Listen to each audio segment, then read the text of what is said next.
পাকিস্তানে আশঙ্কাজনক হারে বেড়েছে সন্ত্রাসী হামলা। গত এক বছর এই হার প্রায় 40% পর্যন্ত বৃদ্ধি পেয়েছে। বিশেষ করে খাইবার পাখতুনখোয়া ও বেলুচিস্তান প্রদেশে সহিংসতার মাত্রা এখন চরমে। গোয়েন্দা সংস্থাগুলোর দাবি, আফগান সীমান্ত এলাকায় জঙ্গি তৎপরতা বেড়ে যাওয়াই এই অস্থিতিশীল পরিস্থিতির মূল কারণ। পাকিস্তানে সাম্প্রতিক মাসগুলোতে সন্ত্রাসী হামলার ঘটনা উদ্বেগজনক হারে বেড়েছে। পরিসংখ্যান বলছে 2024 ও 2025 সালে সন্ত্রাসী হামলা ও প্রাণহানির সংখ্যা আগের বছরের তুলনায় 25 থেকে 40% পর্যন্ত বৃদ্ধি পেয়েছে। Centre for research and security studies CRSS এবং Pakistan institute for piece studies এর প্রতিবেদনেও এই ভয়াবহ চিত্র ফুটে উঠেছে। কিউব হোল্ডিংসের গল্পে সেই রেখাটি আঁকা হয়েছিল আজ থেকে 1 যুগ আগে। নকশাই আমাদের ভাষা।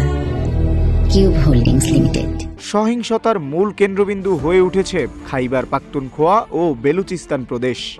হামলার প্রধান লক্ষ্যবস্তু হিসেবে বেছে নেওয়া হচ্ছে পাকিস্তানের সেনাবাহিনী, পুলিশ ও সীমান্তরক্ষী বাহিনীকে। তবে কেবল নিরাপত্তা বাহিনী নয়, রাজনৈতিক কর্মী, উপজাতীয় নেতা এবং সাধারণ নাগরিকরাও এই সহিংসতার শিকার হচ্ছেন। জনসমাগমপূর্ণ এলাকায় আত্মঘাতী হামলা, বোমা বিস্ফোরণ ও সশস্ত্র আক্রমণের ঘটনা এখন নিত্যদিনের চিত্র। নিরাপত্তা বিশ্লেষকদের মতে সাম্প্রতিক বড় ধরনের হামলাগুলোর পেছনে মূলত তেহরিক-ই-তালেবান পাকিস্তান, TTP এবং Islamic state Khorasan IS Khorasan দায়ী। বিশেষ করে বাজাউর, মাস্তুং, চিত্রাল ও পেশোয়ারে একাধিক বড় হামলার দায় স্বীকার করেছে এই গোষ্ঠীগুলো।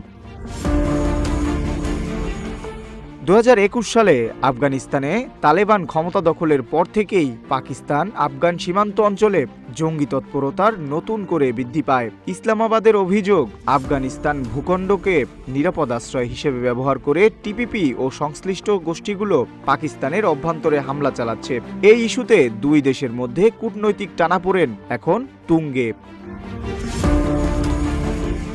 পাকিস্তান সরকার বারবার কাবুলকে এসব গোষ্ঠীর বিরুদ্ধে কঠোর ব্যবস্থা নেওয়ার আহ্বান জানালেও আফগান তালেবান সরকার বরাবরই এই অভিযোগ অস্বীকার করে আসছে। সব মিলিয়ে সীমান্ত পরিস্থিতি এখন অত্যন্ত জটিল এবং অস্থিতিশীল।